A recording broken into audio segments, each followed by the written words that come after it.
Você está no canal Eu Estudo a Lição com o pastor Samuel Camilo. Hoje é domingo, dia 24 de maio, e o tema que estudaremos a nossa lição será Uma Terra Plana.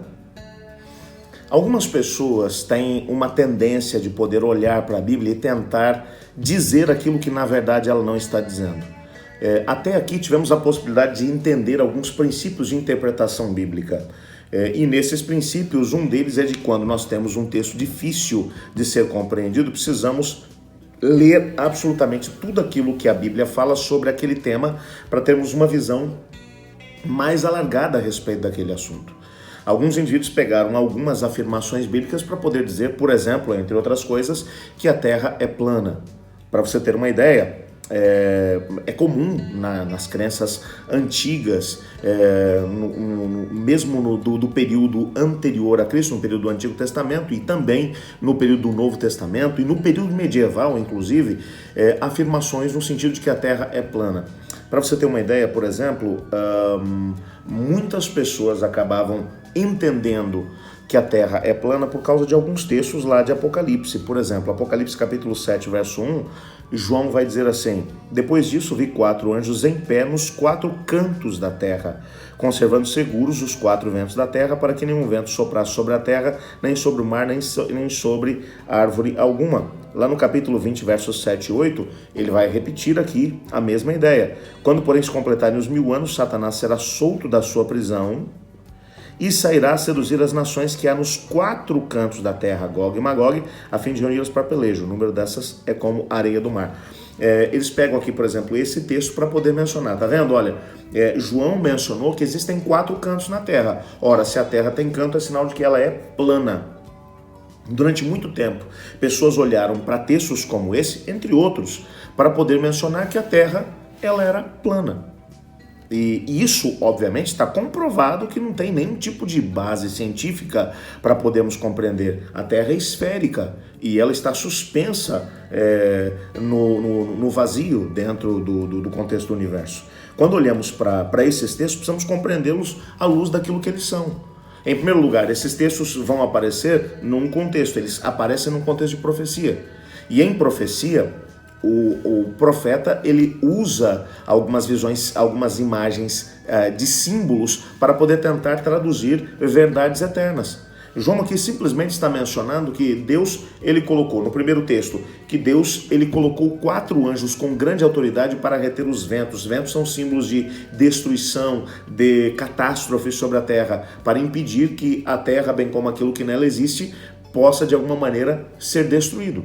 E ele colocou 4 anjos. A ideia dos 4 cantos da terra é uma ideia que traz à luz os 4 pontos cardeais. No leste, no oeste, no norte, no sul, Deus colocou anjos para poder protegê-las. No segundo texto que vai falar sobre Satanás sendo solto para poder conseguir reunir as pessoas, o que ele está dizendo é: Satanás vai passar pelo leste, oeste, norte e sul para tentar agregar o maior número de pessoas para poder se juntar a ele na última grande batalha. Ele não está aqui mencionando um aspecto de que a Terra é plana e que existem cantos na Terra. Não é isso. É simplesmente uma visão simbólica a respeito dos 4 pontos cardeais. Se nós formos levar de forma literal esse mesmo texto, o restante também tem que ser levado de forma literal. No primeiro texto que é mencionado aqui que os anjos estão segurando os ventos que soprarão sobre a terra, nós vamos ter que chegar à conclusão de que a terra vai terminar por causa de um grande furacão que vai passar pela terra toda. E nós sabemos que não é esse o processo que vai estar acontecendo. Haverão sim comoções que acontecerão na terra, ok, tudo certo. Mas não é isso que o João está dizendo. Em outros momentos encontramos chaves de interpretação bíblica que vai nos dizer que os ventos são os movimentos das nações, que podem de alguma maneira promover destruição sobre a terra. Então, isso tem que ser levado em consideração quando estudamos o texto como um todo. Mas precisamos também compreender aqui que e o nosso guia de estudos, na parte do auxiliar, vai nos falar um pouquinho a respeito de Galileu Galilei. Galileu Galilei, ali pelos anos de 1640, mais ou menos, ele concluiu o seu estudo que mencionava que o Sol, por exemplo, era o centro do sistema solar e que a Terra, junto com os outros planetas, girava em torno dele. A Igreja Católica, naquele tempo, acreditava que a Terra, na verdade, era o centro do universo, que essa é uma visão geocêntrica, e que tudo girava em torno da Terra, baseado, inclusive, em alguns outros textos da Bíblia, para poder chegar a essa mesma conclusão. Textos fora do seu contexto. O que muitas pessoas não sabem é que, na verdade, a Igreja, para poder conseguir mencionar que o Galileu Galilei estava equivocado, a Igreja estava usando, na verdade, uma visão aristotélica da filosofia grega, que mencionava exatamente isso, que a Terra ela é o centro do universo. E, ao mesmo tempo, alguns dados da matemática de Ptolomeu, para poder tentar dizer que a Terra é o centro do universo. Galileu Galilei, por outro lado, ele fez um estudo baseado na Bíblia. Ele foi, a ideia dele poder estudar esse assunto, ele foi para a Bíblia, a palavra de Deus, descobriu alguns textos que eu vou mencionar para você daqui a pouco, e com base neles, ele disse, não, gente, é o contrário. Aí ele começa a estudar, a fazer cálculos e chegou à conclusão, não, é o Sol que é o centro do sistema solar. Tudo gira em torno dele, inclusive o planeta Terra. Você pode chegar à conclusão de que ele foi realmente condenado pela Santa Inquisição, e ele foi obrigado a ficar em prisão domiciliar até 1642, quando ele acabou falecendo. E ele foi obrigado a se retratar, dizendo, não, eu estava enganado. E a Igreja levou pouco tempo para poder chegar, para poder assumir que o Galileu Galilei estava certo. Levou só 350 anos para que isso acontecesse. Em 1992, a Igreja aceitou, não, o Galileu Galilei estava certo e a gente se equivocou com a posição que a gente tinha. Quando você vai entender essa mesma visão e você vai para a Bíblia, a palavra de Deus, você percebe que esses princípios já estavam lá. Por exemplo, quando você vai para Jó capítulo 26, versos 7 a 10, olha o que Jó vai dizer aqui. Ele estende o norte sobre o vazio e faz pairar a terra sobre o nada. O que o Jó está dizendo aqui? Que a terra, na verdade, estava flutuando no vazio. Ele estava explicando o que especificamente? Que a Terra ela está pairando sobre o vazio, e pairando é a ideia de que a Terra está em movimento. O Galileu Galilei foi usar esse texto aqui, por exemplo, para chegar a essa conclusão. E mais do que nada, mais do que tudo, aliás, Isaías 40, versos 21 e 22, por exemplo, foi um outro texto que ele acabou usando, diz assim, acaso não sabeis, porventura não ouvis? Não vos tenho anunciado desde o princípio? Ou não entendestes que não atentasses para os fundamentos da terra? Ele é o que está sentado sobre a redondeza da terra, cujos moradores são como gafanhotos. É ele quem estende os céus como cortina e desenrola como uma tenda para poder habitar. Isaías vai mencionar a redondeza da terra.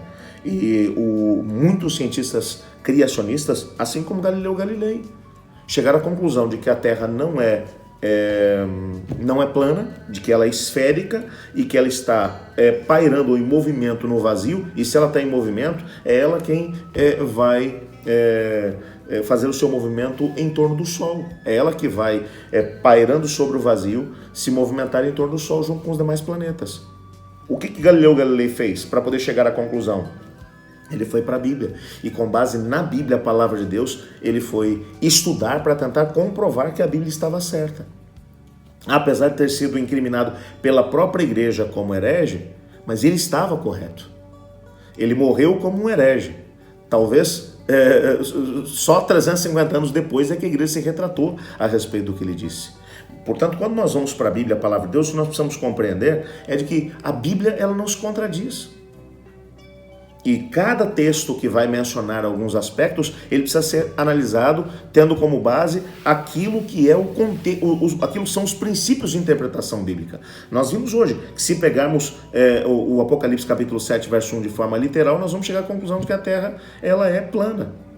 Mas quando entendemos a Bíblia como um todo e vamos olhar para textos como Jó capítulo 26, 7... e Jó 26, verso 10, Isaías 40, verso 22, nós vamos compreender como é que realmente é.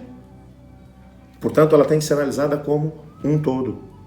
A Bíblia não se contradiz. E eu louvo a Deus. Eu confesso que eu fico realmente muito feliz e ao mesmo tempo emocionado quando vejo esse tipo de situação, Porque imagina o quanto deve ter sido difícil para Galileu Galilei ter que se retratar daquilo que ele sabia ser uma verdade. E ao mesmo tempo, porque ele fez uma interpretação correta da Bíblia, a palavra de Deus. E quantas não são as verdades que deixamos de compreender porque fazemos também uma interpretação equivocada da Bíblia? Eu gostaria nesse momento de orar a Deus agradecendo pela harmonia que existe entre a Bíblia e a ciência e ao mesmo tempo pedindo a Ele para que nos ajude a termos essa visão, para podermos compreender aquilo que realmente está revelado na palavra de Deus e usando os princípios corretos de interpretação da própria Bíblia. Ore comigo. Obrigado, Senhor, por Tua palavra e obrigado porque o Senhor criou a terra em 7 dias e a Tua palavra nos dá base suficiente para podermos compreender o funcionamento das coisas. Apesar de não ser um livro de ciência, mas ela nos dá princípios corretos para podermos compreender a ciência dos nossos dias, a natureza, bem como tudo que o Senhor criou. Ajuda-nos a termos a visão correta a respeito das coisas, pois é em nome de Jesus que oramos. Amém. Eu estudo a lição. E você?